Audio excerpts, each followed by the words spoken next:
Things are gonna get crazy.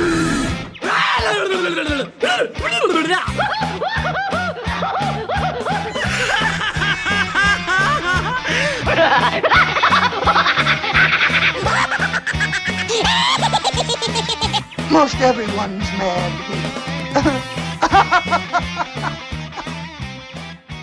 Hello, everybody, and welcome back to another episode of AniMat's Crazy Cartoon Cast. How are we all doing, everyone? I hope you all had a very nice week and you had a very fun and relaxing weekend, because I know I definitely had. It was definitely refreshing, and honestly, it was probably the first time in a while that I had a weekend that it just felt nice. It was simple, not much was happening, but I was perfectly okay with it, like just some time to relax, to just have a moment to take care of myself. It's always important to go and have that little bit of a self-care, especially during the weekend where, it feels appropriate, it feels especially appropriate for it. And by the way, a side note, thank you very much, Meta Ralph, for starting things off by being the new fish of this episode, or the first new fish. But anyways, there is something very interesting that I want to go and point out about this episode. I was honestly very close, and I do mean quite close, to actually taking a break this week. I thought about, there hasn't been a whole lot of significant animation news to go and fully discuss, so whatever I would have this week, I'll just save it for next week, and I'll just have a break for today and just focus on making videos. However, I will go into details a little bit later, but let's just say that there was a little update that happened today as I'm recording this that kind of made me change my mind. That made me decide, yeah, you know what? With that thing released, I might as well go and talk about it, and I might as well go and have an episode going on. Oh, and thank you very much, Oscar Marquez, for being another new fish for today. Thank you so much. So, yeah. Essentially, I decided to go and round up whatever I have today, including that new thing, and I'm sure we could go and still have a very fun episode. And by the way, before I go and begin this, I just want to give you guys a little bit of an update that tomorrow, at the same time on 4 p.m. Eastern, I will be doing another stream on Twitch where I will go and do another round of What's in the Box. I got a good amount of packages and some letters as well. And as you guys know, of course, I'll be checking out what has been sent to me, as well as I will do another AMA where you could go and ask me whatever questions you would like to know from me, if you are interested, or just have like a little bit of a chat and a little bit of a good time for anybody who is interested. So again, it will be tomorrow at 4 p.m. Eastern on my Twitch channel, where I will do another What's in the Box. And yes, by the way, it is probably worth mentioning, considering that there have been a bunch of people who have passed away, unfortunately. And there is one in particular that really is worth mentioning, and that would be Ted Nicholas, who was a prominent figure in animation, specifically a beloved composer at Hanna-Barbera, where he actually did some of the music for stuff like the Flintstones and I believe Scooby-Doo as well. You could feel free to correct me if I'm wrong, but again, that's just one of the several prominent people who have unfortunately passed away. So may Ted Nicholas rest in peace, and may his legacy forever live on. All right, so with that said, now it's time. I'd like to go and pass this on to the chat wall, and I'd like to ask you all, are you ready for today's episode of AniMat's Crazy Cartoon Cast? Let me hear it, folks. Who is ready now? Ooh, I see DJ Lol5 is ready, being another new fish. Okay, that's great to see. Okay, I see people are prepared. People are ready. That is great. All right. And so, with that said, I believe it is now time that we shall go and get things started. And with the first trailer that I have for you today, yes, I got 2 trailers for you on today's episode, but the first one, it's a bit of a short one, but it is honestly one that is actually exciting to see. It's pretty simple, but it is definitely quite effective, especially with this character's movies. So far, they've been landing very well one after another, and now it is going to become a full-on trilogy, this time with the third feature having a bit of a Halloween twist to it. So, without further ado, let's go ahead and start this off with the first trailer, as we are going to go and check out the upcoming Aardman movie, Shaun the Sheep, the Beast of Mossy Bottom. This year, wake up.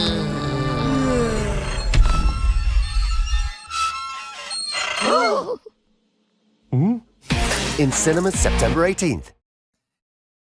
Yes, that is Shaun the Sheep, the Beast of Mossy Bottom, to which the movie shall be released in theaters. Yes, it's going to be coming out on the big screen and not on streaming on September 18th, both in the UK and in North America. And I gotta say that when it comes to the Shaun the Sheep films, they are a great example of something that is very simple, but it's also very effective as well. The plots are very easy and quick to go and describe, but the real charm of it is just the Shaun the Sheep style. I mean, there's little to no dialogue in any of the movies, or even in the series in particular, but it's through the animation where the comedy really does shine, and it's also very heartfelt, where you really get to know these characters. I remember the first Shaun the Sheep movie was definitely a lot of fun. And the second one, I gotta say, is highly underrated. It has more of a sci-fi theme and a plot that is similar to something like E.T. and stuff like that, but the comedy is just so spot on. It was just a lot of fun to watch, and again, just the gags that they have, they are very effective, well-timed, and it's just so enjoyable all around. It's very cute. It's very funny. They've so far been great, which is why when it comes to the Beast of Mossy Bottom, I'm personally very excited for it. I would even go and say that it's one of my most anticipated animated features of the year because of how well things have been going so far with these Shaun the Sheep films. And especially when you do look at the Beast of Mossy Bottom, there's a little bit of a formula that's going with it where I could see where it can have great potential, because this time with the Beast of Mossy Bottom, now it has a bit of a Halloween theme, and it will tap in a bit into the horror genre, which means that now they're going to be adding elements of suspense, thrills, and all that kind of stuff, which is honestly fantastic, because now we're also going into a little bit of territory that is similar to Wallace and Gromit, with what they had previously done, not just with their shorts, but also with their movies, like with The Curse of the Were-Rabbit and Vengeance Most Foul, because Wallace and Gromit has mastered the art of blending suspense and comedy. And now with Aardman, they're doing the same thing, but they're implementing that with the formula. Oops. Sorry about that, folks. I think my elbow just accidentally pressed on the side, just one thing.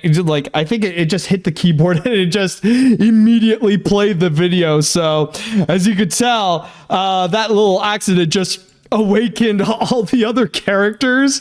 So yeah, that was just a little bit of a goof on my end. I didn't expect that. Okay, but anyways, as I was saying, yes, going back into the formula, this is so anyways, that blend of suspense and comedy, this is a formula that they have mastered with Wallace and Gromit, and now they're going to be bringing this onto Shaun the Sheep. And already with some of the gags that they have in the trailers, like honestly, they have me laughing. There were actually some great parts. And I think honestly, my favorite would have to be like right at the end after the title, when all the sheep are in the bathtub and hiding behind the curtain.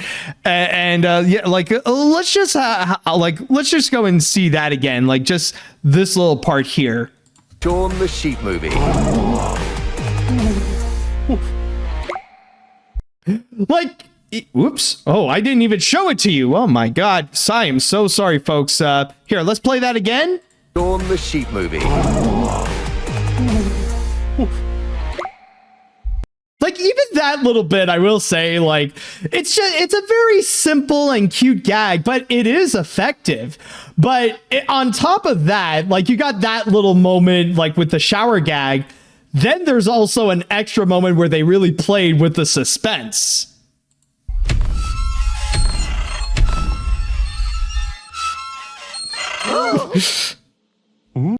That honestly got me a big laugh. Probably like when I first saw this, I think that was the scene that got me the biggest laugh of them all. It's just like the way they play with the comedy, they play with the suspense for the sake of a laugh. Like honestly, they nailed it. And honestly, see, now being implemented in the Shaun the Sheep formula, of course, it's going to work out.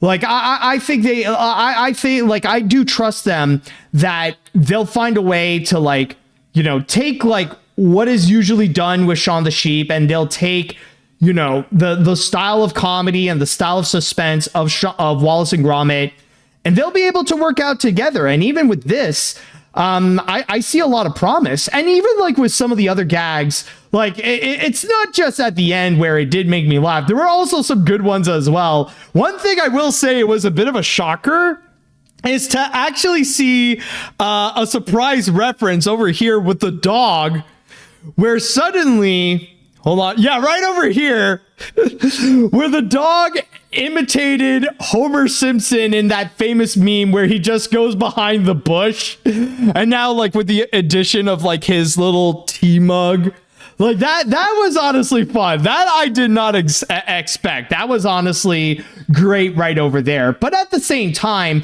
what's also great about this trailer is that it doesn't present us everything. Like, keep in mind, this is like a very short trailer. It's like just under 90 seconds. So of course there's going to be plenty of surprises that's going to be in store. But what they do present to us, or what they promise us, is that it will be more like a feature-length cartoon where Shaun and the gang have to stop this beast, or try to figure out what this beast is in the first place. Where, of course, like, there are also some moments where you do have like Looney Tunes style gags when it comes to trying to capture the beast and stuff like that. So like you got like those little cute moments right there, and like expect plenty more that's going to come in the feature. But still though, like, this is a case where less is more. And honestly, even though there's not much that the trailer presented, it still has me hyped up and very optimistic to see what's going to be in store. So really, with the few things that they have, like, it's just about focusing on what they can do right. And if they're able to pull that off very well, then that's going to result into a great feature. And again, that's why I'm very excited for this movie, and why I'm anticipating for the Beast of Mossy Bottom as much as I am for some other anticipated animated features like Toy Story 5, Hexed, and Wildwood.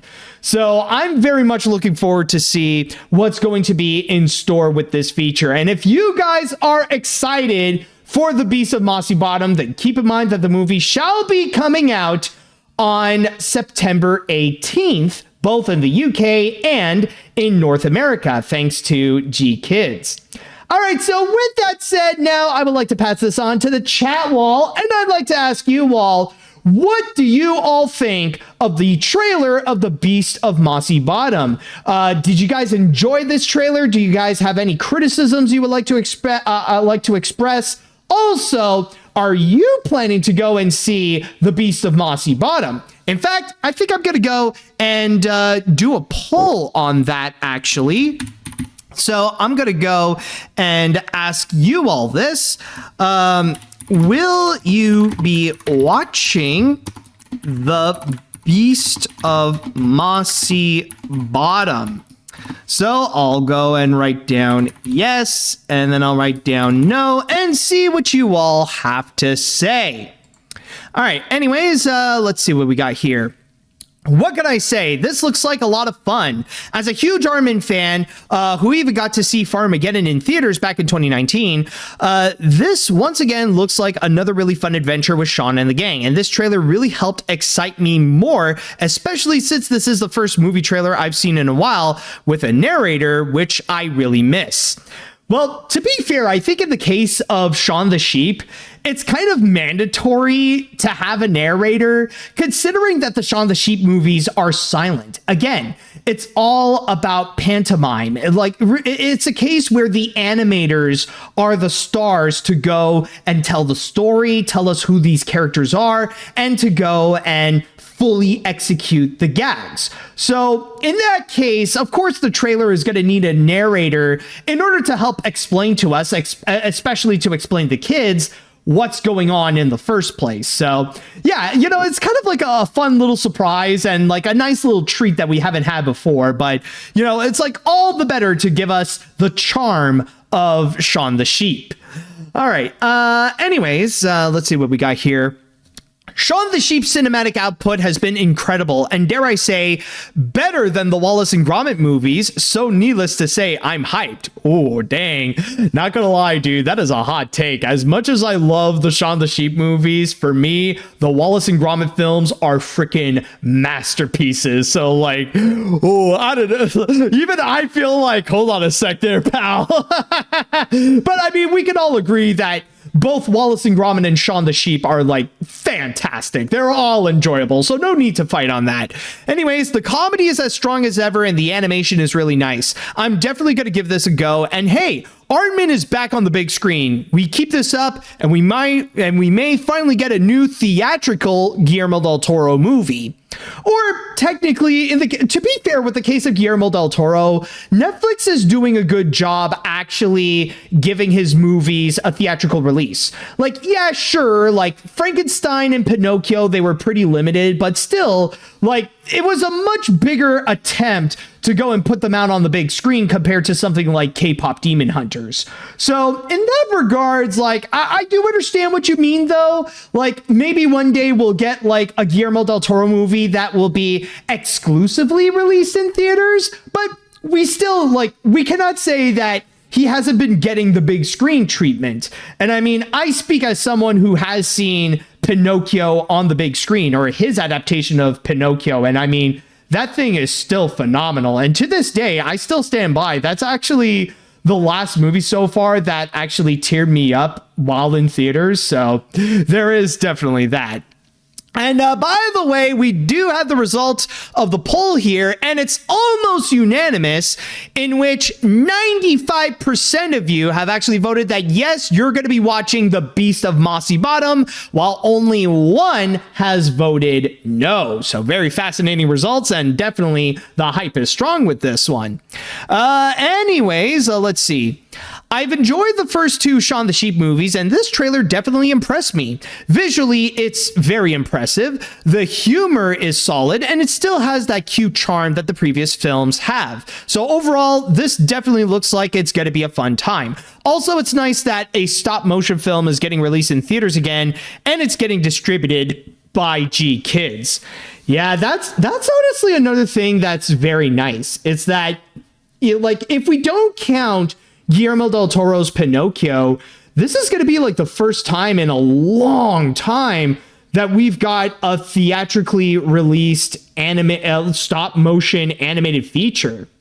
I mean, like, not just that, but like, if we don't count like Guillermo del Toro's Pinocchio because of Netflix, and if we don't also count the re-releases like of Coraline and Paranorman and stuff like that, it's hard to think, like, when was the last time that we've had a legitimate theatrically released stop motion animated feature? Like, the last time I could really go and think about is maybe Early Man back in 2018.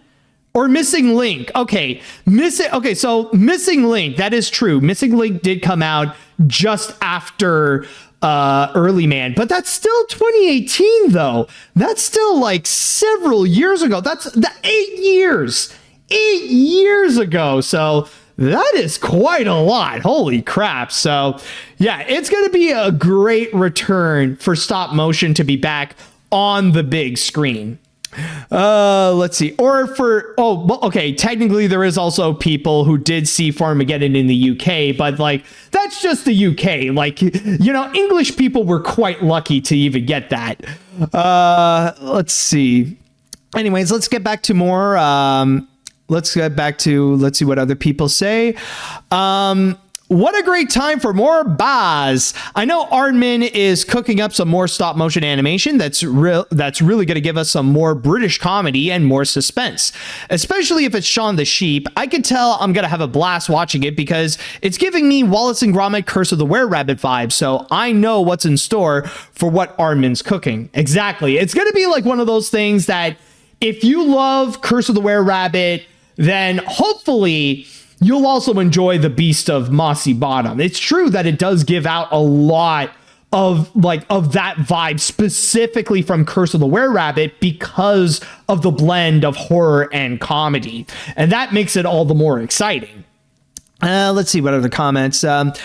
Oh yeah, I'm excited for this one. Shaun the Sheep is one of the few favorite series made from Aardman, and sure thing, this is going to be a blast. In fact, I find it surprising that among all the franchises they made, it's Shaun the first to make a trilogy of movies, even before Wallace and Gromit.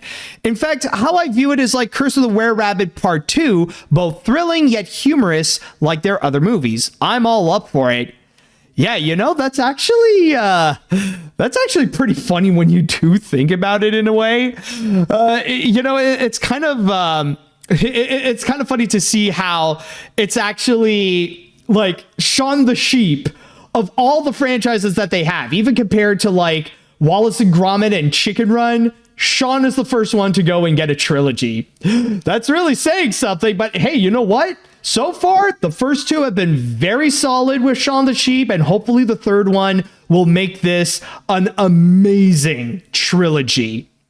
All right, let's see. What other comments are there to go and read? I'm super excited to see this film. The animation is fantastic, of course, coming from Aardman. The humor is funny, and the spooky factor looks like it's going to be a lot of fun. I'm super happy that Aardman is coming back to theaters since Early Man back in 2018. That film and Wildwood better be great stop-motion films this fall. Seeing both Aardman and Laika dominating in the fall is so exciting to see. Oh yeah, this is going to be a hell of a time to go into theaters and see some great stop-motion. All right, and I think I'll read one more before we go on to our first break.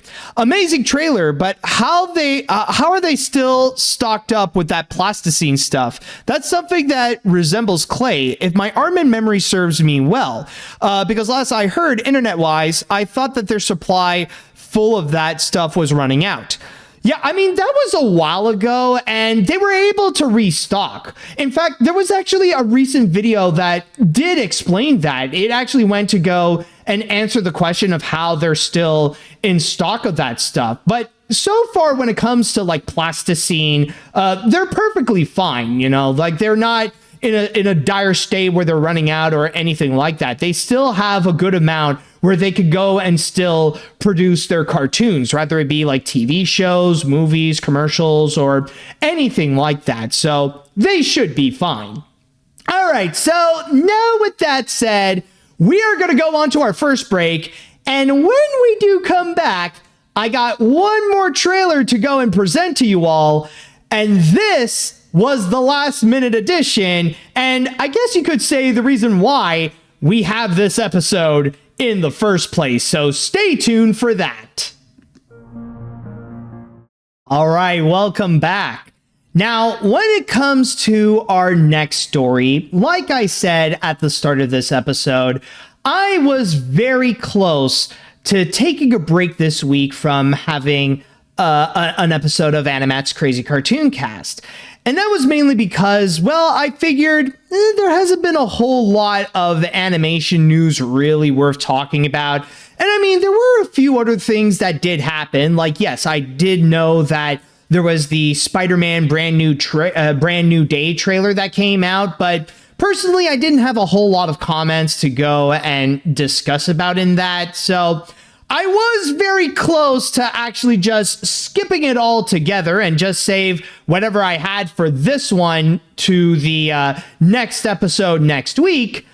But then, on the day that I am recording this, Disney released this new trailer. And that was one that when I saw it, I was like, okay, guess I better do an episode today. I'm sure people want to hear me talk about this and look into it. So, you know what? Let's go ahead and take care of that right now. We might as well go and get this over with so we could go and discuss about it and then move on to the next thing. So, without further ado, let's go ahead and check out the trailer for the upcoming live-action remake of Moana. I know a Oops, sorry. girl from an island. What? Is there something in my teeth?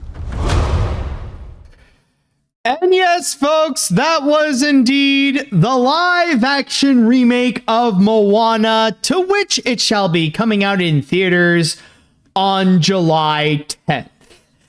Now, I know some people might be upset with me for doing this, but I'm just going to go and get some positives out of the way first, because there are some good things that I can say with the remake that we have just seen.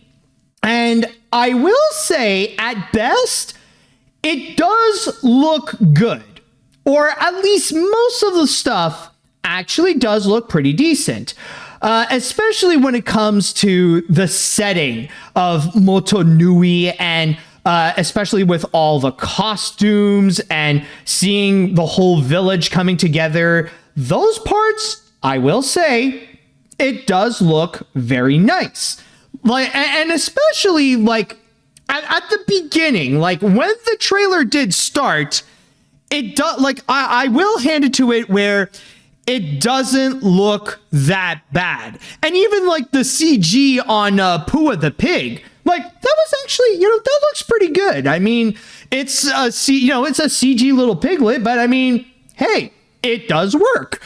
And not like, and especially like when you see like some of these shots and you see like the live action versions of the characters, they don't look bad. I must say, like I will say, like with the, with the cinematography, with the settings, and even like with the props, like with Moana's boat and stuff like that, so far, they all look pretty good. It does look nice. So, and even like even with this scene here, like with the ocean, like the CG of it, like that's also another thing that it actually looks pretty solid. I mean, it's a case of How to Train Your Dragon, where it's basically you're adapting computer animation and bringing that onto computer animation. But I will say that most of the visuals are not bad, and I feel like they definitely have nailed it in terms of the setting, the costumes, even the look of many of the characters, and some of the CG as well. So with all that said, there's a lot of it that does look nice, and maybe this won't come out as like the absolute worst live action remake. It's not going to be on the levels of something like Robert Zemeckis' Pinocchio or How to Train Your Dragon or anything like that. So that's the most that I could say that it is positive.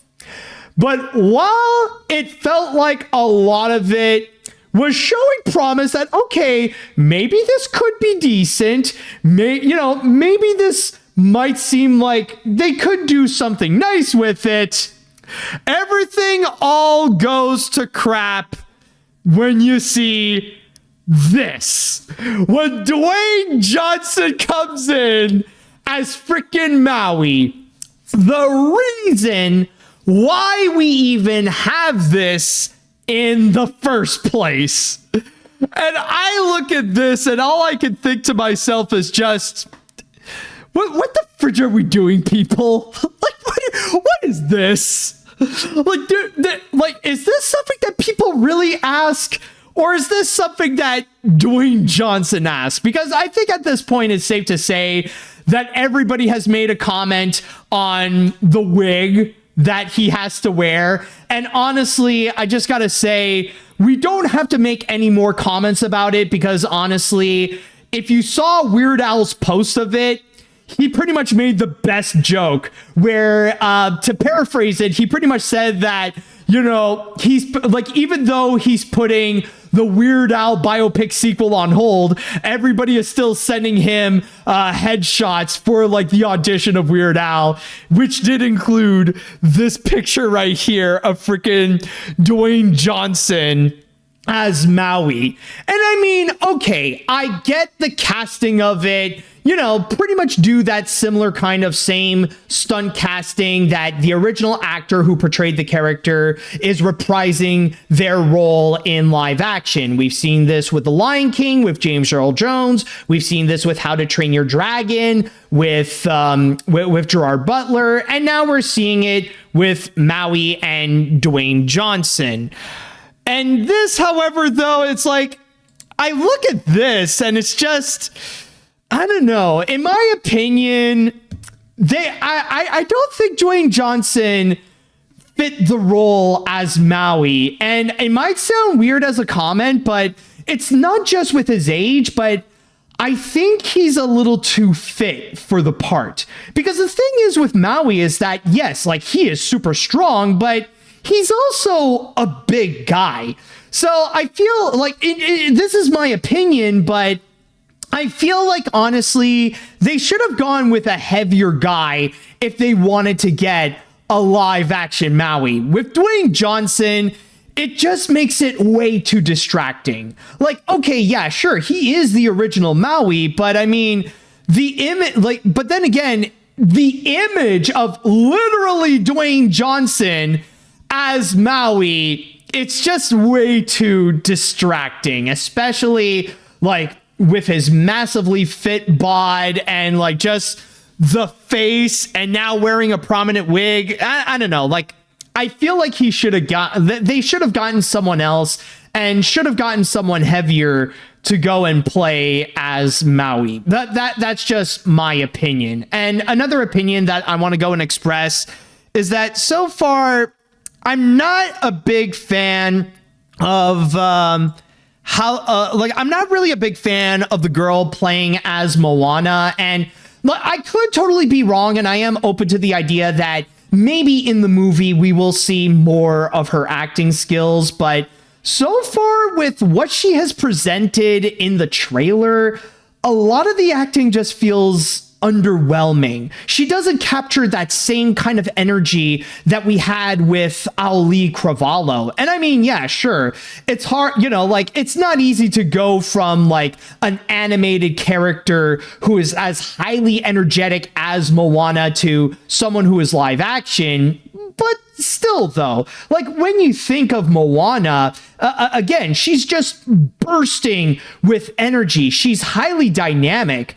I don't really get that much with this girl here from the trailer. And again, I could be proven wrong, but so far I'm not really all that impressed with what we are seeing here. Maybe like she'll try to compensate that a little bit more with her singing, and who knows, best case scenario is that maybe we'll get a situation similar to Halle Bailey as Ariel, where yeah, her acting may not be that much, but her singing is phenomenal, and maybe we could get that here. But I don't know. Like, again, this is just my opinion, but I don't know, like even like I didn't really feel much for the new actress playing as Moana.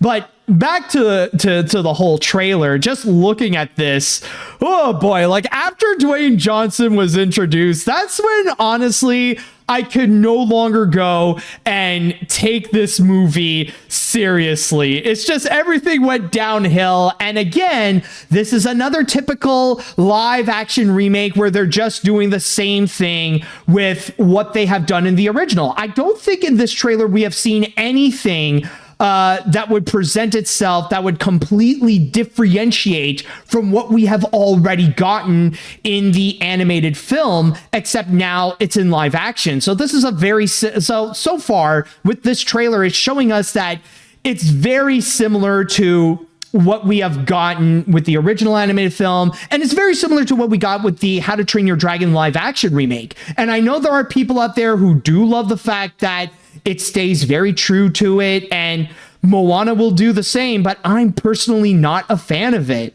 That's why I personally prefer something like the Lilo and Stitch remake that is able to differentiate itself and do some updated stuff compared to the original. And yeah, there are some things about it that do, you know, that they suck, like the climax of Lilo and Stitch, but at least they set themselves apart from the original to provide a new experience. This, however, I don't think we would go and get that much of it. And this is not to mention, even though I was very forgiving and I lean a little bit more positive towards the visuals where most of it looks nice, keep in mind the key word that I said is most of.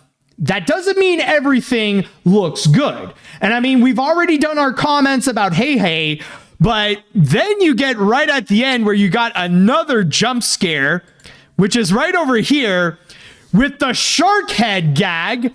Now with Dwayne Johnson being a hammerhead, but my God, I know the CG in Disney's live action remakes are terrible, but this honestly feels on par with the dwarves in the Snow White remake.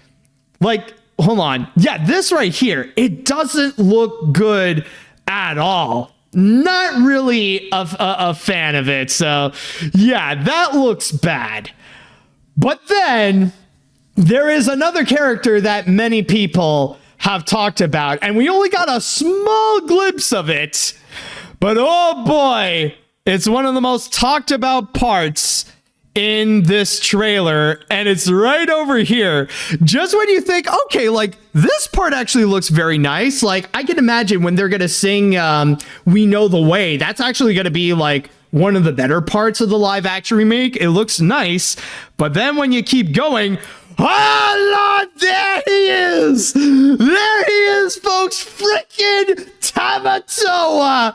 And oh my goodness!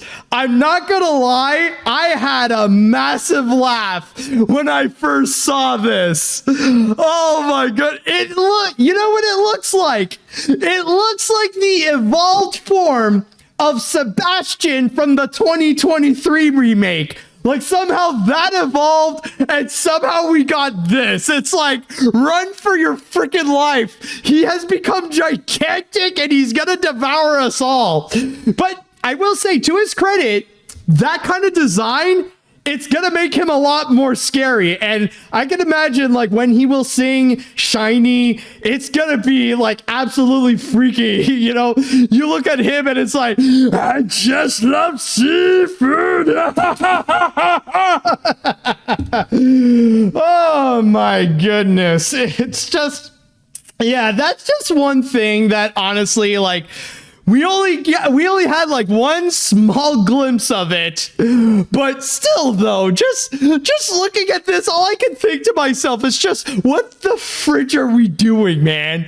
What the fridge is this? Why are we doing this? Like, what is going on? It's like, why do we need this in our lives? Oh God, it's absolutely ridiculous. ridiculous. Oh God. I think honestly the most positive I could go is that hopefully it's going to be so bad it's actually entertaining. Because, I mean, just still by looking at this, it's giving me quite a laugh. So maybe it's going to be hilariously bad when we do watch it. At least it'll give me some form of entertainment. But anyways, with all that said, though, I will say, yes, I know that this is just a movie. You know, there are much more bigger problems in this world than the fact that we're still having these Disney live action remakes. So it's not necessarily worth putting out all of our anger and all of our rage over it. I understand. And not to mention, yes, as much as people want to deny it or ignore this fact, there are still some people out there who do enjoy watching these live action remakes. And if you're excited to go and check this out, then good on you, man. Don't let anyone stop you from your own hype to go and check this out.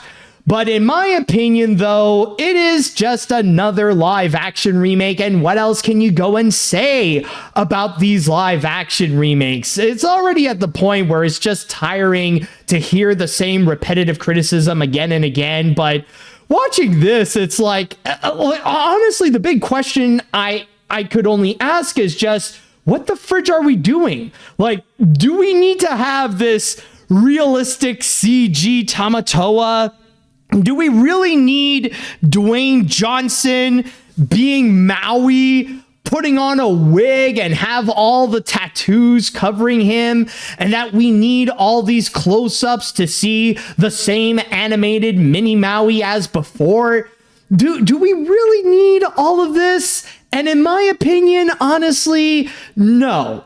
So again, I know there's an audience out there who's going to enjoy this. I mean, if you like the How to Train Your Dragon remake and how it's very similar to the original, except now it's all in live action, then you're most likely going to also enjoy the Moana remake. But as for me, I mean, I know I have to go and see it for the sake of the review of it, but if I had a choice, like if it weren't for the review, nah, I just pass, because I'm just gonna stick to the original. But for those of you who are curious to go and check out the movie, then keep in mind that it shall be coming out in theaters on July 10th. And with that said, now I would like to go and pass this on to the chat wall. And I want to go and ask you all, what do you all think of the live action remake trailer of Moana? Are you guys actually positive about this? Are you excited to see what's going on? Or are you guys a little too like hesitant or grossed out or really not vibing with what you have seen over here? And also, I want to go and ask you all a question, and I want you to be honest, because I'm going to ask, will you be watching... Wait. Oh. Okay, oh, somebody already did it. Okay, never mind. Someone beat me to the punch. Okay, apparently a poll was already asked about, will you be seeing the live action remake of Moana in theaters? And again, I want you all to be very honest with this, all right? I'm not asking you if you're going to like it or if you're going to hate it. I'm asking if you're going to plan to go and see this. Even if it means you want to go and hate watch it or whatever, be honest if you are planning to see the Moana remake in theaters. All right, so let's see what we got here now. All right. I will say the backgrounds, water, and everything looks spectacular. The water looks especially lovely. The sound effects the special effects did awesome with that. But the rest are just another live action remake. Poor Tamatoa got the DLSS 5 treatment with that update. Shafrillas ain't gonna be happy with it. Dwayne Johnson looks so goofy as live action Maui, but hey, at least it's not the Scorpion King. Overall, I'm giving this a pass. So, I'm sure a few will like it, but for me, Toy Story 5 looks more promising. And yeah, honestly, I just want to go and add a little bit of a comment that, you know, considering that considering that the Moana trailer is still fresh, there is a part of me that kind of feels bad for Shafrillas, because I'm seeing the internet just going crazy and mentioning him again and again and again about the Moana trailer and our first look at the live action Tamatoa. Like, everybody is just anticipating to see him just rage out and like basically putting out his comments to go and blast the trailer and all that kind of stuff. And again, I feel bad for him because like now everybody is just anticipating for him to really go all out in a nostalgia critic style rant, just raging over the movie. And I mean, maybe he's into it. Maybe he's still happy with doing that kind of thing, but it's still kind of sad that like we're in an age where everybody wants to move on from the whole phase of the angry reviewer. Nobody wants to be the angry reviewer. And that's kind of the secret with reviewers online, or at least the grand majority of them. They don't want to be the angry reviewer anymore. They just want to move on and talk about things that they personally enjoy. But there is still, sadly, an audience that still wants to keep that trend alive, and they still want to go and like get a reaction out of reviewers just to see them rage out over a movie and stuff like that. You know, it's kind of like in The Simpsons where like everybody is like looking at Shafrilla's direction and just say the line, James. You know, again, maybe he still enjoys doing like the angry reviewer thing, but I feel bad for the guy. Like, I don't blame him if he wants to go and like move on to talk about things that he enjoys. And I do not mean this in a bad way, but it kind of makes me thankful that I'm not Shafrilla's, because being in that kind of position right now, especially when the iconography of his image is heavily associated with a pop culture character or a specific movie like Moana and Tamatoa, but man, like honestly, if I were in Shafrilla's shoes, I would not be having a good time today. At least that's just my opinion. I don't know if James would feel like that, but still, like in that kind of position, it just doesn't feel like it would be fun.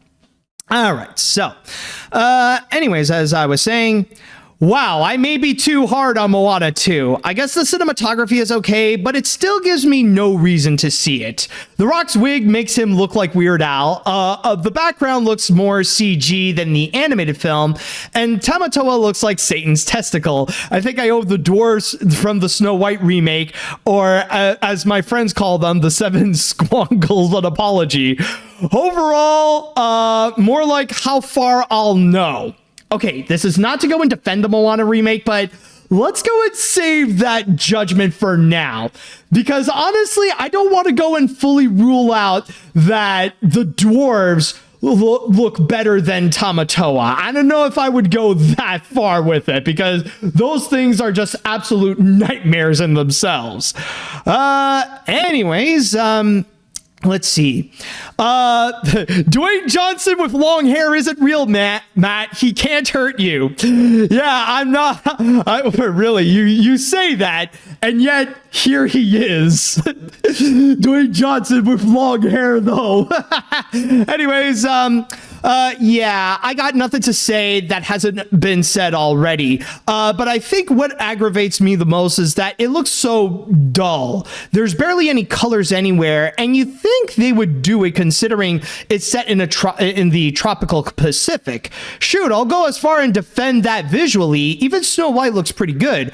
Honestly, this feels like an afterthought remake, so gonna be an easy skip for me. At least they kept 2D Mini Maui.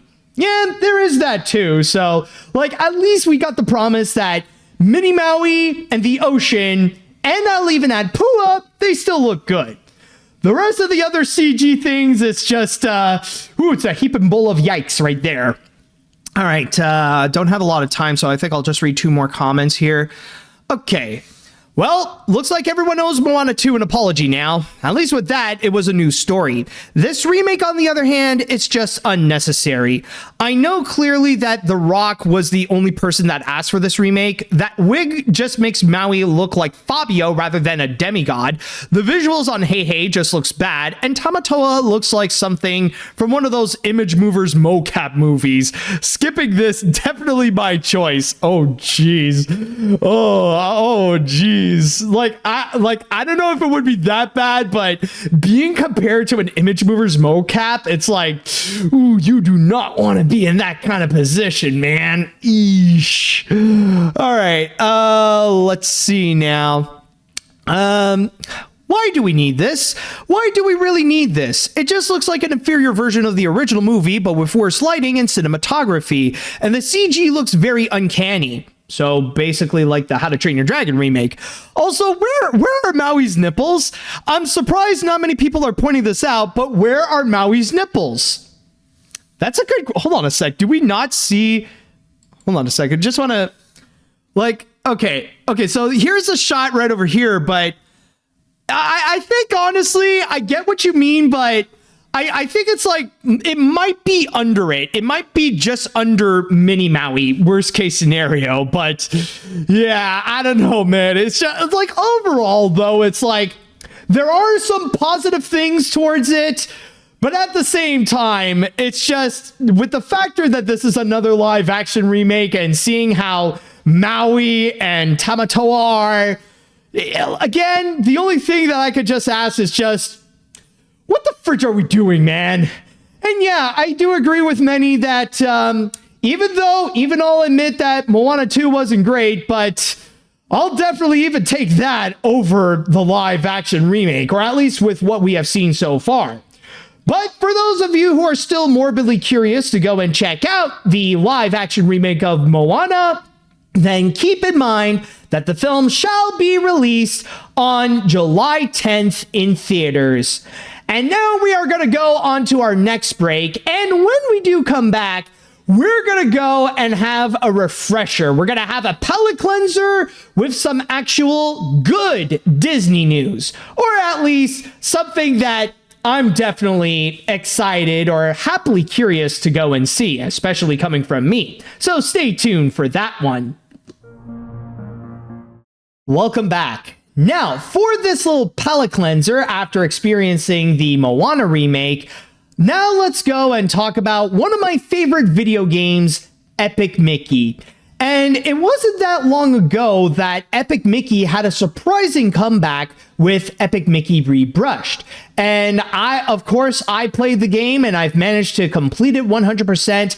And I had an absolute blast with it. Like, yes, I do acknowledge that it's not a perfect game and maybe it's not straight up Game of the Year material, but it was still a lot of fun to re-experience it, to get back into the story and see the new updates that THQ Nordic has done, which they did a fantastic job with it. Well, technically, THQ Nordic and Purple Lamp. So I definitely had a great time, and I thought afterwards, well, maybe we wouldn't go and hear from Epic Mickey again. But then again, afterwards, there were a few extra updates, one of which being that the comics collection was actually released late last year. And also, we recently got another update from Epic Mickey Rebrushed, because it is available on many platforms so far, from the Switch to the PC to the Xbox Series to the PS4 and the PS5. But now there is a new one that it will be added, which will be the Nintendo Switch 2. Yes, THQ Nordic announced that several of their games are going to be re-released on the Nintendo Switch platform, so both on the Nintendo Switch 1 and 2. And just to go through the others, first and foremost, they have announced that the Destroy All Human games are going to be coming to the Switch 2, with the first Destroy All Humans coming out on June 23rd, and the sequel, Reprobed, is coming out on September 15th. At the same time, they have also revealed SpongeBob SquarePants Titans of the Tide is going to be coming out on the original Nintendo Switch on October 13th. But the main one that they have revealed is actually in regards to Epic Mickey Rebrushed, which is going to be coming out on the Nintendo Switch 2 on October 6th, so literally the day after my birthday. And it says here, reading from my source on Nintendo Everything, the description that they gave out for Epic Mickey Rebrushed on the Switch 2, it states, Disney Epic Mickey Rebrushed brings the magic of Disney to life in a vibrant 3D platformer. This beautiful remake sends Mickey Mouse on an epic journey through Wasteland, a realm of forgotten Disney characters. Armed with a magical brush using paint and thinner, players shape both the world around them and Mickey's destiny. Restore beauty and uncover hidden secrets. On Nintendo Switch 2, the adventure shines brighter than ever with higher resolution visuals, improved frame rate, mouse-style controls using the Joy-Con 2 controller, and includes the Costume Pack DLC. Now, of course, when it comes to the original Switch version, that is not the strongest version of Epic Mickey, or at least in terms of using the technical power of it, like in order to really make the most out of like the graphics and stuff like that. Like, of course, what you're pretty much getting here is basically as if you take like the PS5 version or the Xbox Series version or even the PC version and you bring that onto the Nintendo Switch 2, considering that console actually has a lot more power. But what is interesting to see is that they are doing a little bit more than just a graphical update onto it. Yes, we're going to have a lot better frame rates on it and a lot better looking graphics in which they can go and actually present it a lot clearer. But at the same time, an interesting new addition that they add is actually the mouse version. You know, like now you actually have mouse style controls as they describe it, which I'm sure Kid Icarus fans are very excited to go and hear about, because as we all know, the Switch 2 controls now have a new mouse mode. But honestly, I do see how that can work, actually. I can really see how that can easily be interpreted onto the game. It's kind of like with the PC version, in which on one hand you'll be able to go and control Mickey Mouse and move him around, while the mouse is going to let you go and use the paintbrush to go and pin and to go and paint and thin whatever you may go and find. So I could easily see how that could go and work out, and that can actually go and enhance the gameplay of Epic Mickey. Like, again, maybe we've already gotten that with the PC, but now having that on the Switch 2, where like you could really take advantage of the big screen and all of its graphics and stuff like that, like it could actually go and make it the ultimate version of Epic Mickey Rebrushed. However, with that said, there is one question that many people have been asking in regards to the Switch 2 of Epic Mickey Rebrushed. And that is specifically for those who have Epic Mickey for the original Switch. Like, what's going to happen with them? Like, if you go and put your Switch 1 version of Epic Mickey onto the Switch 2, will there be an update where you can technically have the Switch 2 version? Because this is something that like I am aware this is what Nintendo has done for several of their games on the Switch 2, because you could actually get like several Switch 2 versions of Switch 1 games, such as The Legend of Zelda Breath of the Wild and Tears of the Kingdom. There's also Mario Party Jamboree, Kirby and the Forgotten Land, and even like some games that were simultaneously released for both the Switch 1 and 2, like Pokemon Legends ZA and Metroid Prime 4. But the big catch with those, however, is that, well, Nintendo decided to be a little bit greedy, and that you'd still have to go and pay extra for it. Like, it's either you would have to pay like $20 just to have like a technical upgrade, just to like boost up the graphics, like what they did with Pokemon Legends ZA, or like you would have to pay like a bit of a premium where you would pay like $30 to $40 extra just so you can have a few additional bonus features onto some of the other games, like with Kirby or with Mario Party.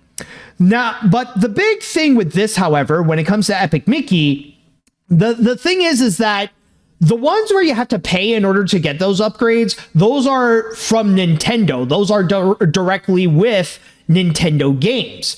With Epic Mickey, on the other hand, that's technically a third-party game. So the best case scenario that I could go and imagine is that THQ Nordic can actually offer it for free. So for those of us like me, for example, who already have Epic Mickey for the Switch One, then they could just have a free download so that we can have a Switch 2 version. And honestly, that would be great. That would actually be very nice in order to go and get. I'll just say I wouldn't be surprised if maybe they would go and like charge a bit of a fee, because like the upgrades that you technically would get, it's not really that much compared to what you already got with the Switch version. Considering with that, like you already got like you already got, these big, you already got like everything, but now it's just better graphics and you got a new mouse mode, and that's pretty much it. So if they are going to charge, then like don't charge too much. Like I could imagine maybe like 10, like max $10, $15, and like maybe that could be fine, but hopefully they will go and do it for free. Like, again, that for me would be the best case scenario, because I'm just going to go and say right now, as much as I love Epic Mickey, I'm not interested in buying a whole new game just to get a Switch 2 version, because it's already enough that I bought, like, keep in mind, I bought the collector's edition. And I mean, the standard price that they were charging for it, that was already a lot as is. They were going for like $200. Man, those things, I remember back in 2024, they sold out fast. And if you want to go and get it, holy crap. Like there were scalpers out there that were charging like extra, like $400 to $500 just to get a collector's edition. And regardless, it doesn't matter of which version specifically, especially when they're like limited editions. Like I'll admit, I had to pay a premium just to go and get a Switch version of the collector's edition. I mean, I love it. I mean, the Mickey statue looks absolutely phenomenal, and I'm glad to have like some of those extras. But still, though, it was quite a lot, and it's quite ridiculous. The price, the price that it went for just to go and have a collector's edition. So yeah, honestly, I'm very content with the Epic Mickey that I bought for the first Switch. And I'm not going to be planning on getting a Switch 2 version of it. Even if they reveal, oh, we're going to go and have a collector's edition of the Switch 2. Nah, I ain't buying that. I'm not going to go through that whole freaking travel again. So again, I am hoping that there will be an update. I'm hoping that they will provide a software update for those who do have a Switch 1 and for those who have the game on the Switch 1, so that when we play it on the Switch 2, we can have that updated version. Or I will say, though, there is one idea that like I just thought about, and that would be like a dream thing, but it would honestly be so cool if THQ Nordic would go that extra mile and they would go and make an Epic Mickey amiibo. I mean, like, I'll just say, like, I'm a huge fan of collecting amiibos. Like, I don't collect all of them, but I collect the ones that I like to go and get. And yes, like, even with the new Mario ones that are going to be coming up that are based on Wonder and Galaxy, I am planning on getting some of those as well. But I would love it if they would go and have an Epic Mickey amiibo so that there could also be like a new feature that they could do with that. Like, again, that's just a dream scenario. That would be like a dream case. And I already see some people in the chat. They're also asking like maybe if we can have dialogue with the game, but like I doubt if they would go and do so. But still, though, like that would be a dream. Like, honestly, I would love it if they would go and actually make an Epic Mickey amiibo. But we will have to wait and see. But still cool to go and hear that there is going to be more Epic Mickey to come and that there will be a Switch 2 version. And if you are excited to have the Switch 2 version of Epic Mickey Rebrushed, then keep in mind that the game shall be released on October 6th. And with that said, it is now time. I shall pass this on to the chat wall, and I'd like to ask you all, what do you all think about Epic Mickey coming to the Switch 2? If you have any comments you would like to go and express about it, if you guys are excited, if you're thinking of getting it, let me know. And also, if you have any other questions, feel free to go and ask. All right, so let's see. Coming from a person that hasn't played Epic Mickey since its Wii days, I'm glad I waited until there's a Switch 2 version for this. I also bought the Xbox Series X version, but since I've been traveling around lately, I wouldn't have the time to play it on Xbox.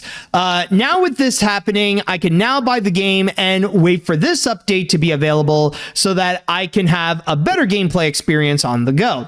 I really do like these Switch 2 updates lately, like Red Dead Redemption, and that was free. Oh, okay, so it is possible that they could do like those updated versions. All right, that's great. Let's see now. First of all, I want to state that I was the one who shared this with you. That is true, you did do that. But anyways, I really enjoyed Epic Mickey, and I do own the Switch version of Rebrushed, and this is awesome, especially with the fact that it'll have enhanced graphics and the addition of the mouse mode as a way to control it is awesome. So overall, this is exciting. Although depending on the price, I might get it. Also, I have to ask, have you read the comics collection? Yes, I have actually. I did get it for Christmas, and I did read through it. I mean, like there are some that I've already read. Like I remember, like the Tales of the Wasteland comics, like when they were first, like I remember when they were first released digitally, and it's kind of cool to now have them like in physical form. I mean, as you guys know, I am more of a physical guy when it comes to my media, whether it be like with DVDs or even with books and stuff like that. So it's great to actually like now to own like the entirety of the Epic Mickey comics. So definitely a lot of fun, and I recommend you go and check it out. It's definitely cool. Let's see. Oh, some people are even bringing up an Oswald amiibo, or even, oh, it's true, compatibility with the Sora amiibo. Oh, nice, man. Okay. Yeah, that would actually be a cool idea, that you can unlock like the Keyblade by using the Sora amiibo. That would be very clever. Let's see now. I literally bought a Switch 2 last week, so this is perfect timing for me. I've always planned on getting Epic Mickey on Switch eventually, but with Switch 2 on the way, I'm kind of glad, since this means it'll have better load time and mouse controls. My only hope is that they'll also include gyro controls, but it wasn't in the press release, so alas. Still excited though, and hopefully this means we'll see Epic Mickey's return in the near future. Yeah, that is true. I mean, I don't think the original, correct me if I'm wrong, but I don't think even the Switch version has gyro controls to control the game like you would with the brush. No, actually, I don't think they even have that, actually. So yeah, it's unfortunate, but I guess like with the mouse, it's kind of a way to work around it. It's like the closest that you can actually get in order to get that same feel as what you would do with the what you would do with the Wiimote. So honestly, like it all works out actually. Oh, there is another comment here. Just want to go and check this out. As someone who bought Epic Mickey for the PS5 and the Switch, this is great news. I'm not sure I'll buy the Switch 2 version when I have the PS5 version, and I am waiting for a very special day to buy my Switch 2, but if this is an update, I could give it a try. But I am still far away from getting my Switch 2, but when I get mine, I'll give it a shot. I mean, to be fair, it is still a long way, and considering that you do have a PS5, you already got a taste of the maximum graphics that you can get from Epic Mickey. But still, though, honestly, I am very optimistically curious to see what's going to be in store for the Switch 2 version. And again, hopefully they will provide a free update for those who do own the Switch 1 version of the game. So if you are excited for Epic Mickey to come out on the Switch 2, then keep in mind that it shall be released on October 6th. All right, so we're going to go on to our next break, and when we do come back, we're going to be going to court, and we are going to go and discuss about a very serious case where a beloved animation studio has allegedly been caught with doing some pretty bad discrimination. So stay tuned for that. Welcome back. Now, on our next story, we're going to go into a serious case. In fact, this literally is a case, considering that this is being taken to court, in which a beloved animation studio is actually being sued for discrimination towards a member of the LGBTQ plus community.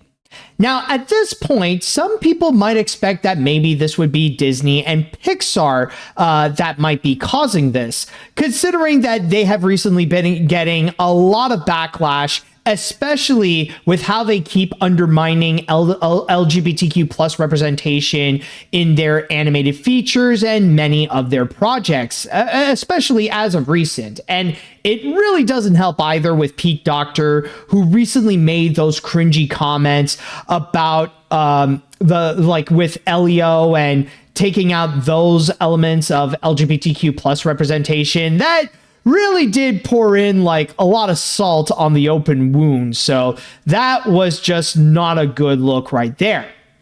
But there's a big twist to it, however. This is not Disney or Pixar. They have nothing to do with this whatsoever. Instead, this is actually happening at DreamWorks. Yes, DreamWorks Animation, alongside NBC Universal, is being sued for anti-trans discrimination. This is specifically being done by an editor who worked at DreamWorks Animation, who identifies as a trans person. Specifically, the individual is named Parker Goldsmith. And they pretty much shared their story about their time when they worked on The Bad Guys 2 as one of the editors, and that it has been nothing but an absolute nightmare, especially because of another editor who was very discriminatory towards them by the name of John Venzen. Now, to go and read you what happened specifically, I'll get into my source here on Advocate, in which it states here, Goldsmith alleges that throughout production, Venzen repeatedly subjected them to harassment related to their gender identity. According to the complaint, Venzen used Goldsmith's dead name, sent them unsolicited memes about transgender people, asked invasive questions about their medical transition and personal life, and made sexually inappropriate remarks. The lawsuit described the behavior as severe, pervasive, and unwelcome harassment that created a hostile work environment during the production of the DreamWorks sequel.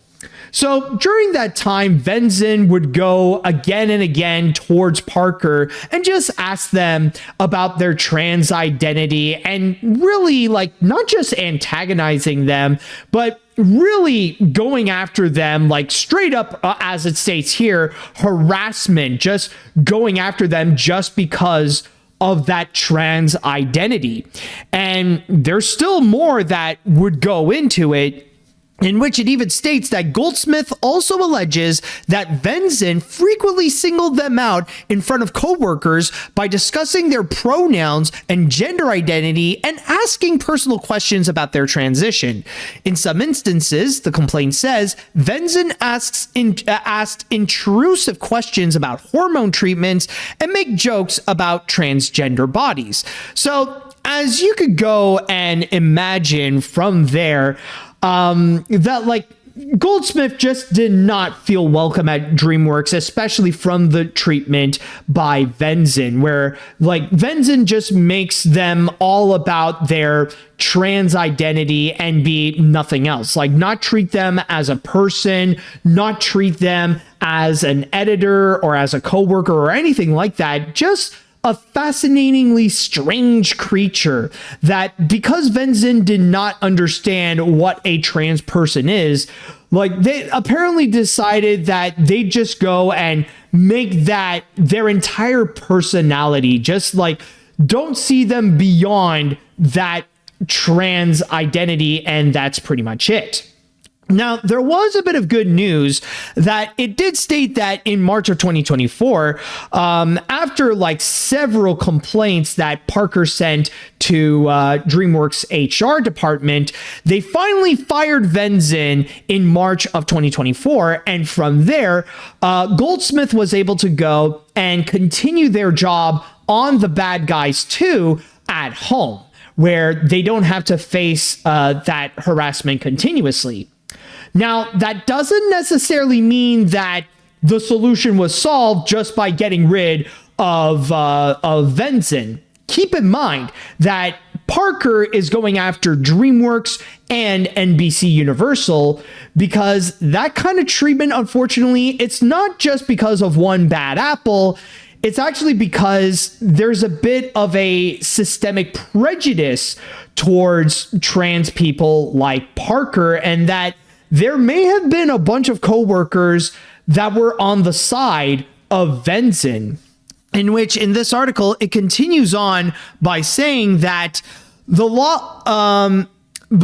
lawsuit alleges that the workplace environment did not improve after complaining.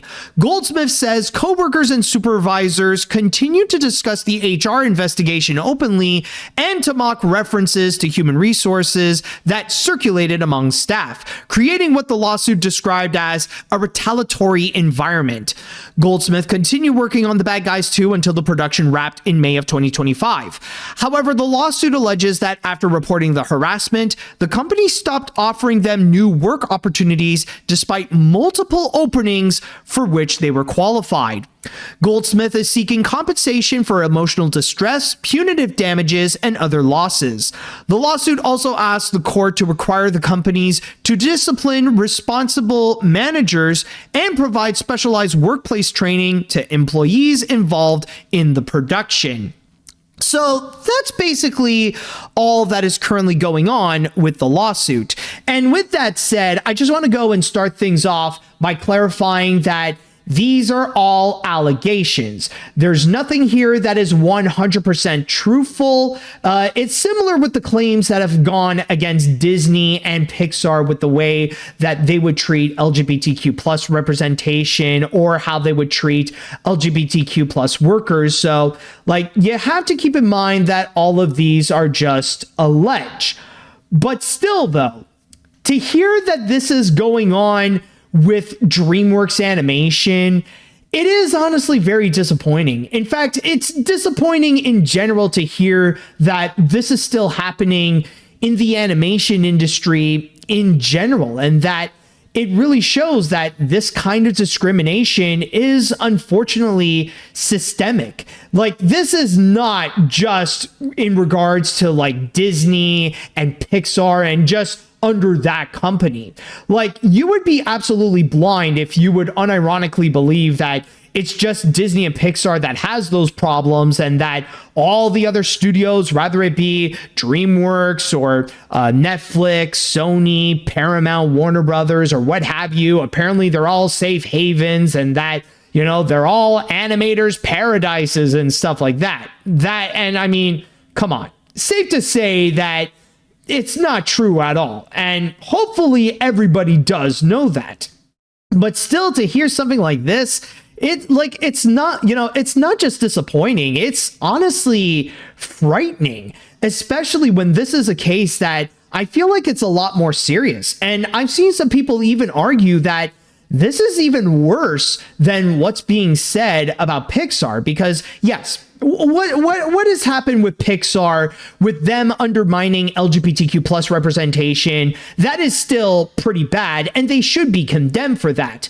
But in a way, some could argue that what's happening at DreamWorks, this is much worse, because this is direct discrimination towards members of the LGBTQ plus community. Not to mention that this is direct discrimination towards their workers as well. Like, this is something that is directly affecting the LGBTQ plus community and directing and directly towards the people who are in it. Like, there are legit people who are hurt in this case, and that maybe this, maybe, and like, not everything seems as fully progressive as you may expect, or not just progressive, but also inclusive, that is happening at DreamWorks Animation.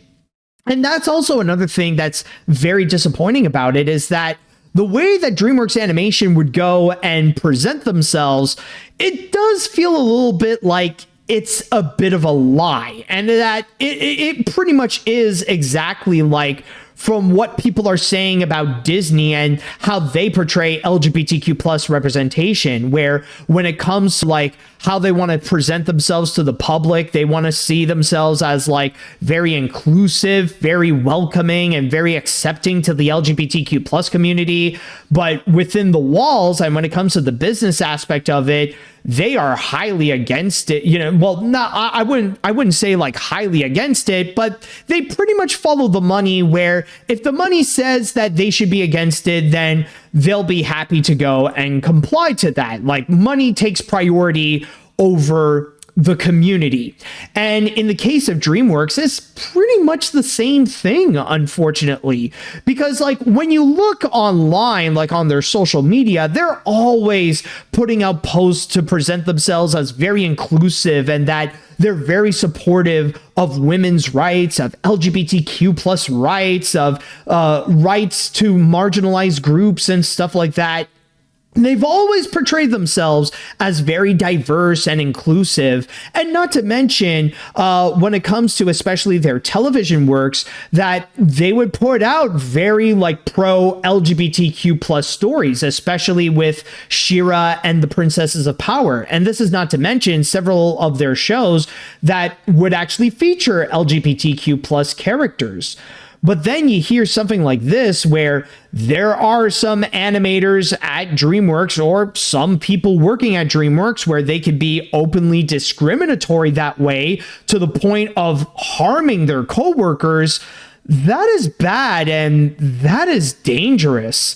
Honestly, like, I know, again, a lot of these are just allegations, but I really do hope that there can be some answers that could come out of it. And honestly, I feel like this is a case where more people should be aware of this, and that we should be talking about this more often, because like when it comes to like the LGBTQ plus community being attacked, rather it be their rights being attacked, their representation being attacked, or certain individuals being attacked for their identity, like a lot of focus has been exclusively onto Disney and Pixar. But it's not really that helpful if you're just focusing on a specific target. We need to also talk about how this is also happening in other studios like DreamWorks Animation. And considering how this is an issue that can be pretty systemic, you never know if this is also happening in other studios as well. Like, you never know of like the kind of dark secrets where this kind of discrimination can also be present, like with Sony Pictures Animation, or maybe also with Warner Brothers, or maybe with Netflix. I mean, I don't have to mention Skydance Animation, because there's already been like a lot of allegations and rumors, and some of which people have said have been very credible of that kind of discrimination, especially with John Lasseter in charge. But still, though, this is a situation that hopefully we will have answers, but this is a very bad look for DreamWorks Animation. Like, not only does it show how, their inclusive image for the LGBTQ plus community feels pretty phony right now, but it also presents DreamWorks in quite a negative light where it could be a pretty hostile environment to go and work at. Like, it is not a safe place for the LGBTQ plus community to go and work on. It's like a place where you have to enter at your own risk, because maybe you will have some assholes like John Venson who would go out of his way and really discriminate you and like put you in the spotlight in a bad way, just because of what you identify, rather it be if you're trans or if you're gay or if you're asexual or anything like that. So yeah, overall, this is a very concerning and troubling case to go in here.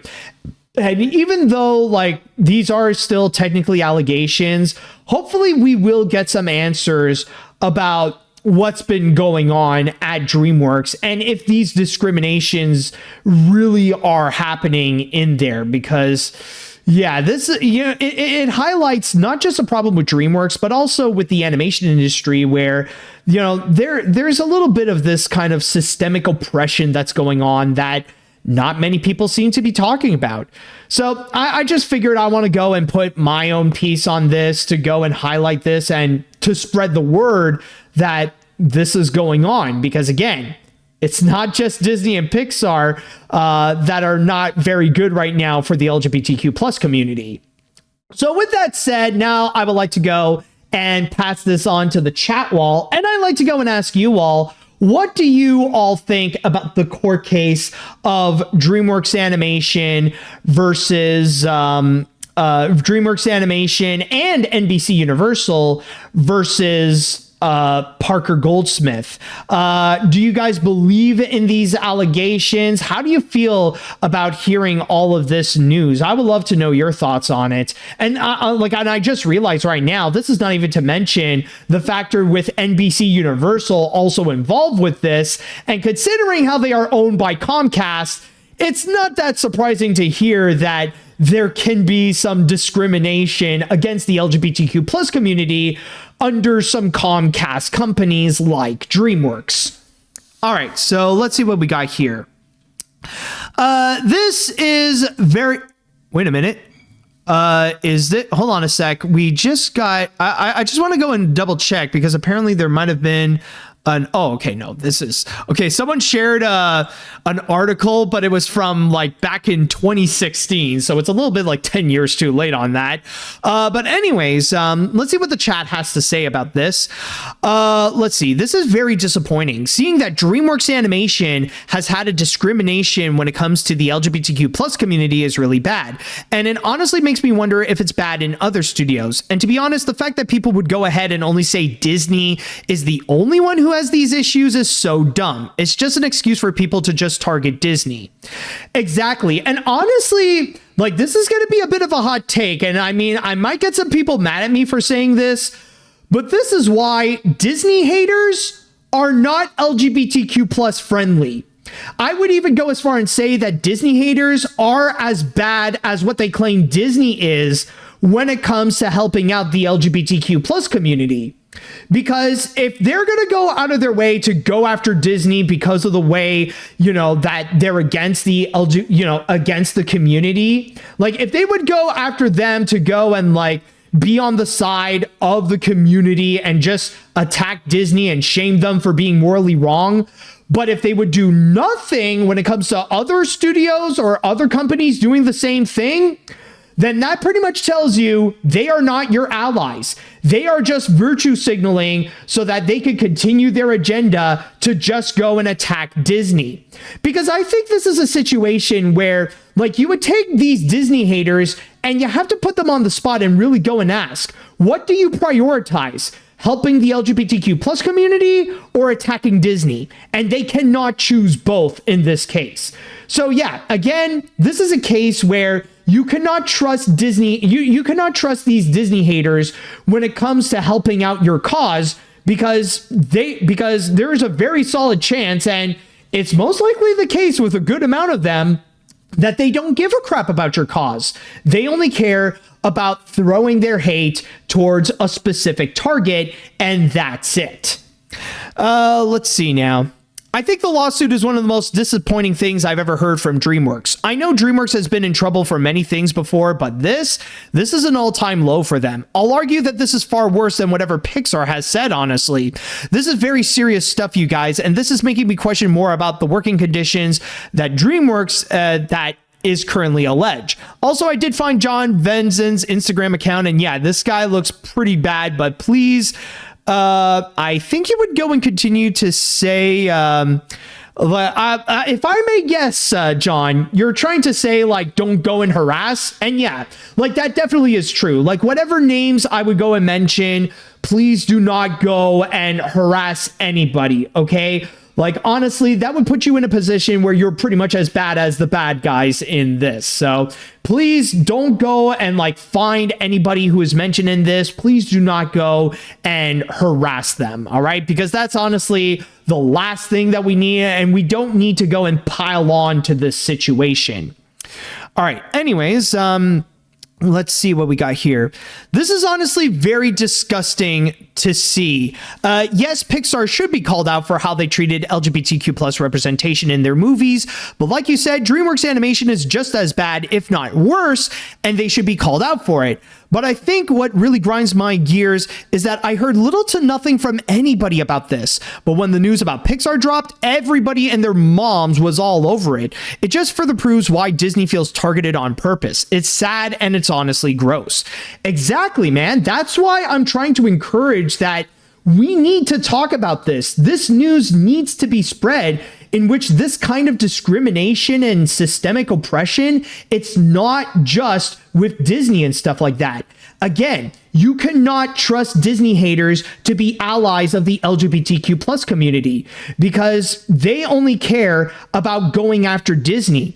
And when there would be any other situation that the LGBTQ plus community needs their help and fight against another entity that's discriminating them, they ain't doing jack shit.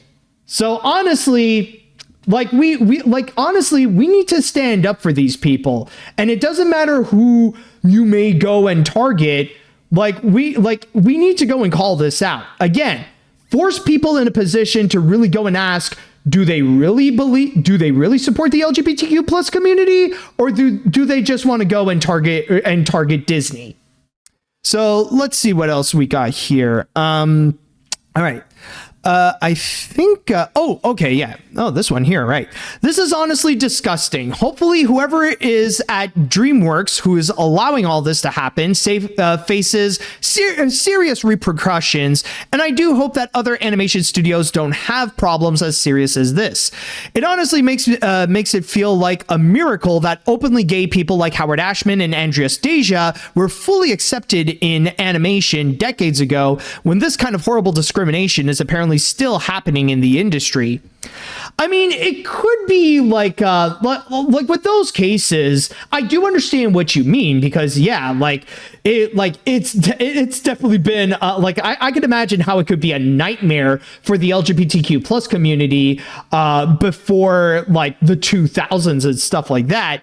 But still, I mean, like, even though technically we've done a lot of progress in terms of human rights and stuff like that, we're still in a long way to go, especially when there have been some backtracking because of the Trump administration and stuff like that.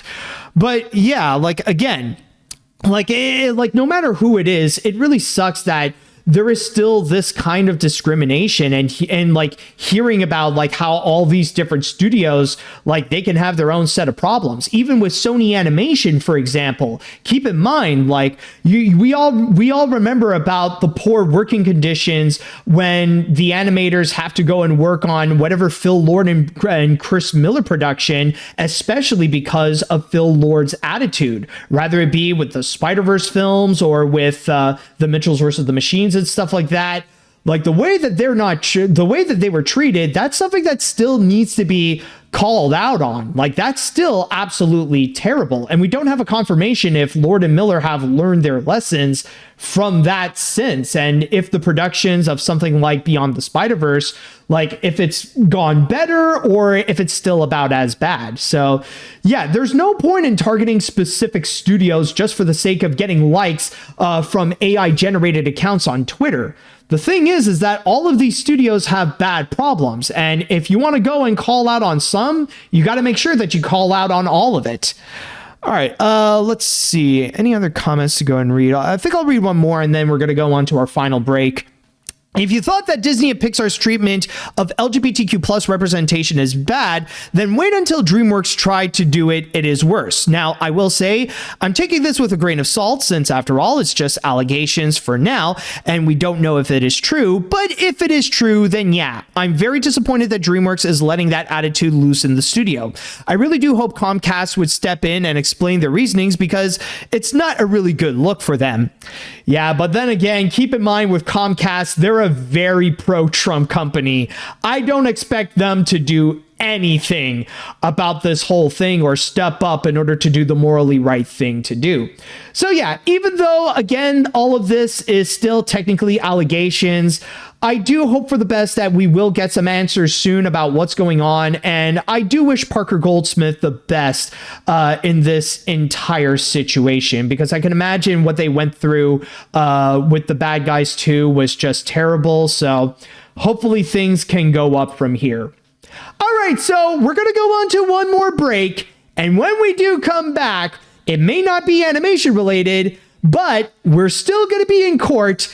And I will go and talk to you guys about, even though this is finished, this is already a great contender for possibly the craziest court case of the year. So stay tuned for that. Okay, everyone, after everything we went through, it is now time we go and cap this off with the grand finale. And on this grand finale, even though this may not necessarily be animation related, like I said before, this is a very strong contender for possibly the craziest court case of the year. One in which it actually just finished, but still though, to see this excuse me, it's got me a little bit choked up. But no, for real though, to see the journey that it went through and everything that happened, it is just, it's just wild. And this is going to be something that I can imagine people will be talking about for years. So with that said, let's go and talk about the court case with Afroman.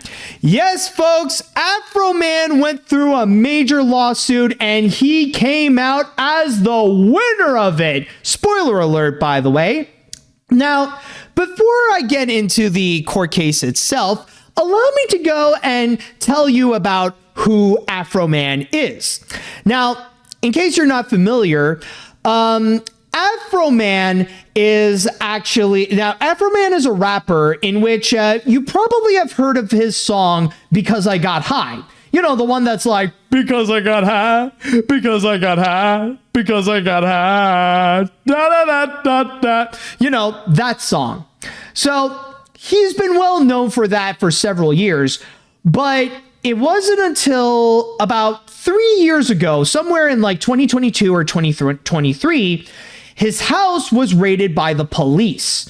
And of course, the reason why is for discriminatory reasons. Like because he's a black rapper, they said that, he might be smuggling drugs or he has like some kind of sex dungeon. So the police went in and completely raided his entire house. And of course, they ended up finding absolutely nothing. And even at that, the cops were actually there and they did some pretty bad things. Not only they did a bunch of property damage, but they even stole some money along the way. And even when they spotted his security cameras, they were trying to hide it because even they knew what they were doing. It was pretty bad and against the law that they were supposed to go and protect. So at that point, it put Afroman in a pretty bad position in which he got screwed over and he got no one else to call. I mean, like, his house got messed up and it's not like he could go and call the police to go and investigate. They were the ones who went and did it. So by that point, Afroman decided to go and do one thing that he knows best. The only thing that could help go and not only go and express his anger towards the situation, but also to go and actually help pay out for the damages. And that is to take all the footage that he has captured with the police raiding his home and make a rap video out of it, pretty much letting out his inner Kendrick Lamar and actually make some diss tracks towards the police. And they actually did go pretty viral, by the way. In fact, let's go and have a little bit of a listen to one of them. This one actually got very popular, in which this is called "Will You Help Me Repair My Door?" So let's have a listen. Will you help me repair my gate and door? So that's just a little taste of it, but yes. Again, this is a very popular song. As I'm recording this, it has over 12 million views since it was first uploaded. So he definitely had a viral hit on his hands. But he didn't just stop with one song. He actually went to go and make a whole album and even release another popular song based on that incident, in which he specifically targeted one police officer, in which he, like, according to the camera footage, he was the one who not only knocked down his door, but also while he was raiding and checking around inside, he saw in the kitchen there was a lemon pound cake and stopped his tracks just to go and have a full bite of it. So from there, that inspired him to go and make another song in which he called Lemon Pound Cake. So let's have a listen to that. The Adams County Sheriff kicked down my door. Lemon pound cake, he wanna put down his Glock. Okay, I think that's enough. You guys got the idea of it. But yeah, so we're all ready with those two. And by the way, if you want to go and have proof of it, like, there have been some footage release of him having the lemon pound cake. And there he is right over here. This is the police officer going out of his way just to go and have a bite of that lemon pound cake. And from there, of course, Afroman ended up getting a lot of money from it, not just like with the revenue from his rap videos, but he also made merchandise out of like making fun of the police officers who raided his house, including whom this guy specifically right over here is now forever known as Officer Lemon Pound Cake. So yeah, he's been making a good amount of money from it. Now, to go back into the lawsuit that I was talking about, you would think that, okay, this is Afroman taking legal action against the police for raiding his home. No, it is not. Because believe it or not, it's the opposite. The lawsuit is actually the police officers who decided to go and sue Afroman because of the rap videos. They felt like they were discriminated, that they were being made fun of in that rap video. So from there, they decided to go and sue Afroman for the punitive damages and emotional distress that they went through, because they know that with those rap videos, their reputation is pretty much as good as dead at that point. So they decided they're going to go and try to sue Afroman for it.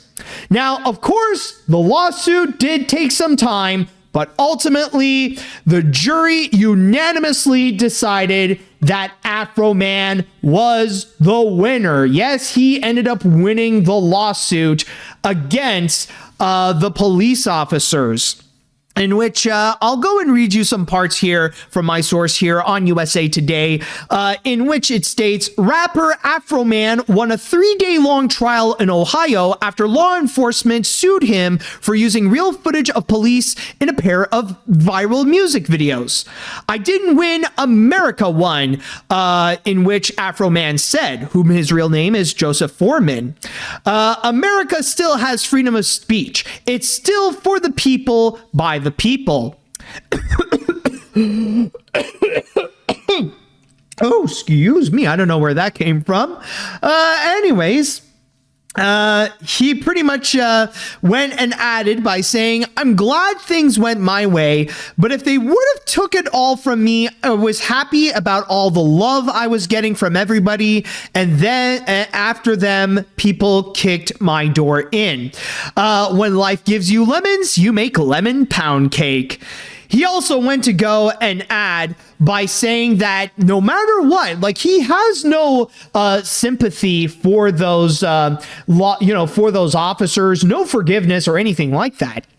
He pretty much went on to go and say, all this is their fault. If they hadn't wrongly raided my house, there would be no lawsuit. I would not know their names. They wouldn't be on my home surveillance system, and there would be no songs. So ultimately, Afroman did manage to go and ultimately win that court case right there. So at least there is a bit of a happy ending in this situation. So yeah, now you can tell why I wanted to go and talk about this, because this really did emphasize the crazy in AniMat's Crazy Cartoon Cast. But when you do look into the lawsuit itself, what the police tried to do against, what they tried to do against Afroman, this is pretty much your typical case of a slap lawsuit, because the goal that the police tried to do with Afroman, it's basically to silence his criticism. That basically Afroman was just putting out all these comments, and they just wanted a desperate attempt to try to go and shut him up, even though they were the ones who went and attacked him, or quite literally raided his house to go after him with everything. And the tricky thing is that even though this is a slap lawsuit, keep in mind that everything was happening in Ohio, and at the time that it happened, and at the time that Afroman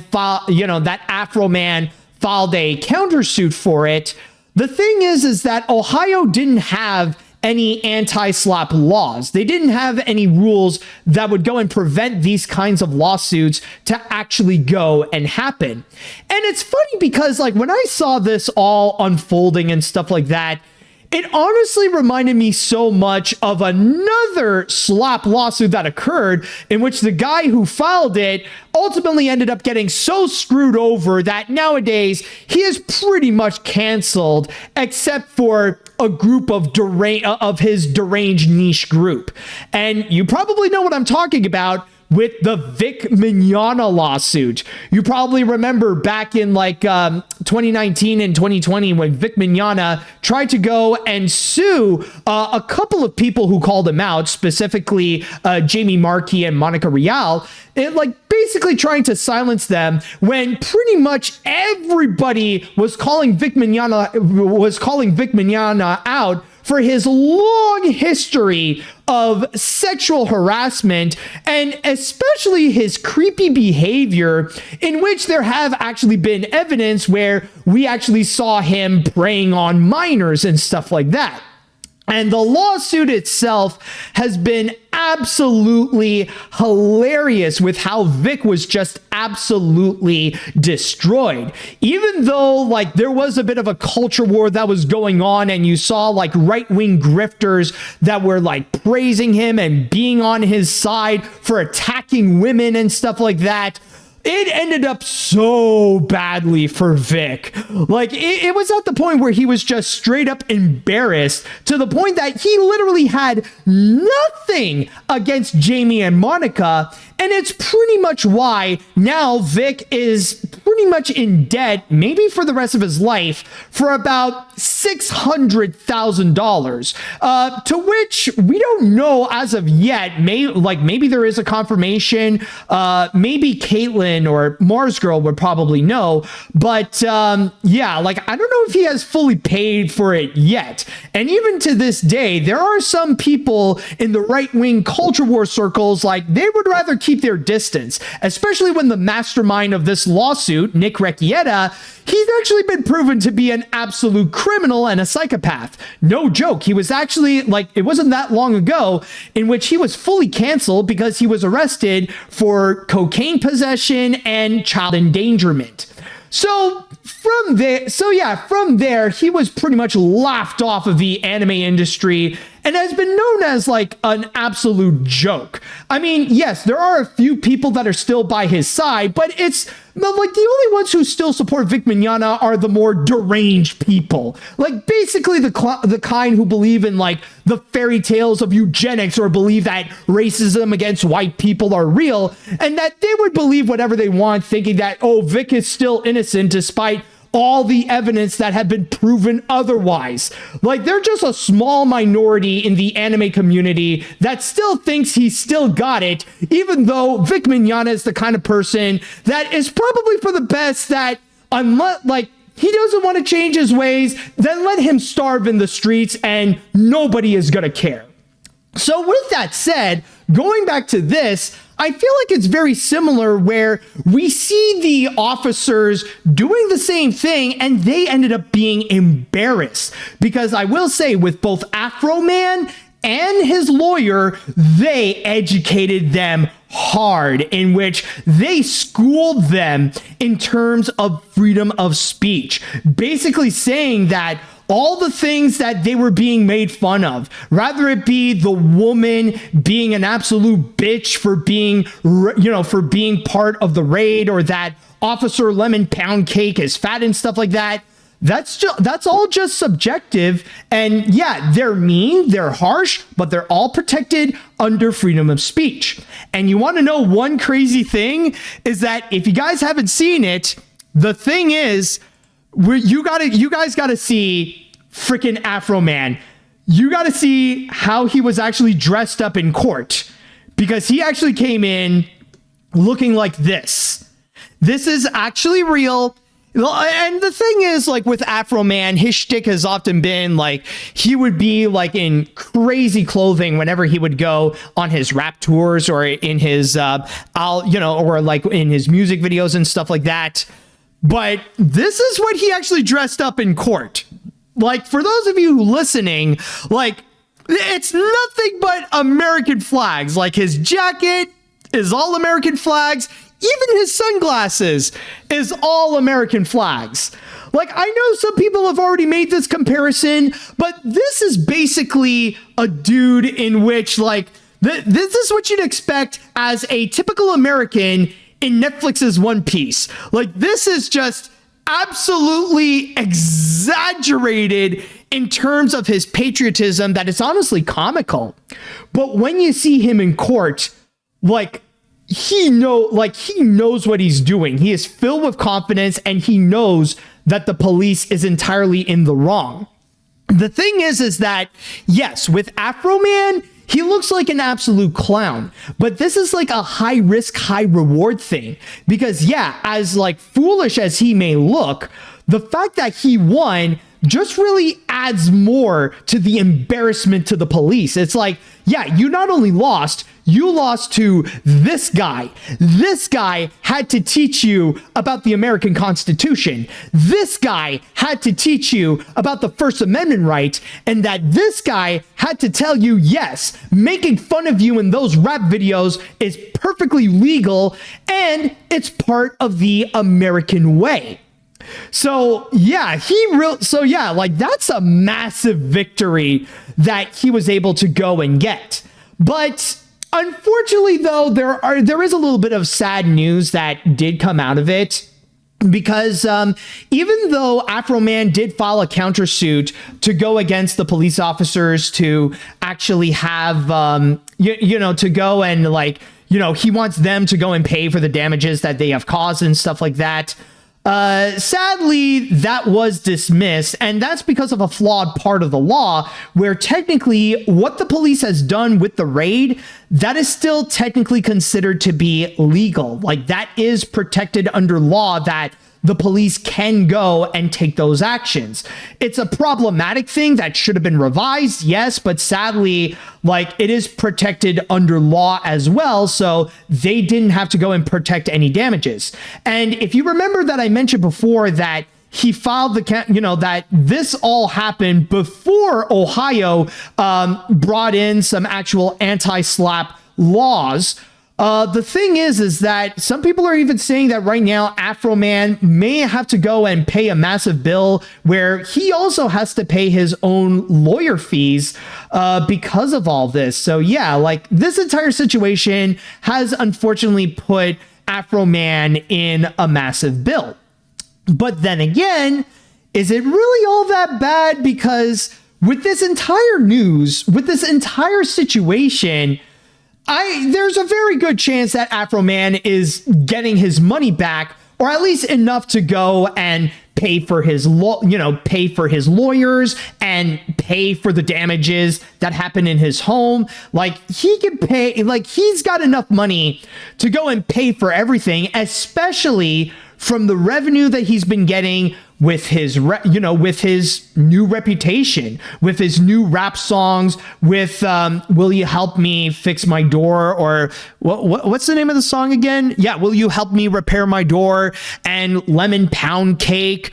Like right now, that's been, that's so far been getting him a lot of money, and now with the fact that he did win, like that's really going to add more and more to it, where now his reputation has been climbing up, it's been climbing higher and higher, where like he's been able to go and solve all this. And this is not to mention that now he's added a new great addition to American law, where people for years to come can actually look back into this court case, and that if there's any other people out there who would pull the same kind of stupid stunt like the Ohio police or Vic Mignogna, they can look back at this court case and pretty much point out how freedom of speech is something that can truly protect them no matter what.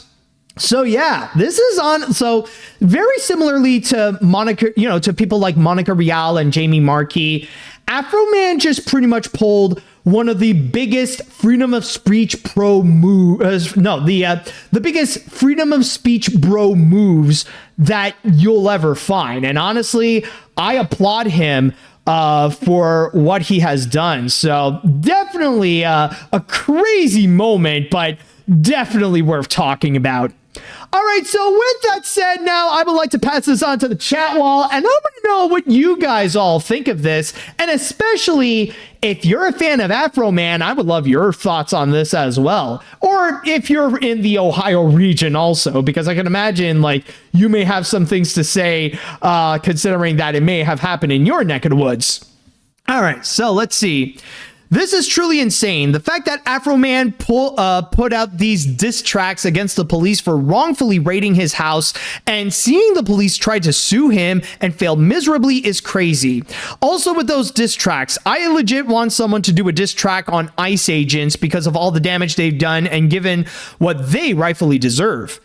Yeah, honestly, I wouldn't be surprised. Like, I think there have already been some so far where music artists are taking down ICE, but I wouldn't be surprised if there's going to be a lot more to come, especially with how ICE is becoming more and more severe and how they're becoming worse and worse as a terrorist group run by Donald Trump, like, and further proving more of how, like, Trump really is the Osama bin Laden of America, with ICE being his Al-Qaeda. But the fact is, I can imagine, like, the more they would go and do this, the more we're going to see more songs and more media that will present ICE as what they actually are, just absolute demons that need to be slashed down.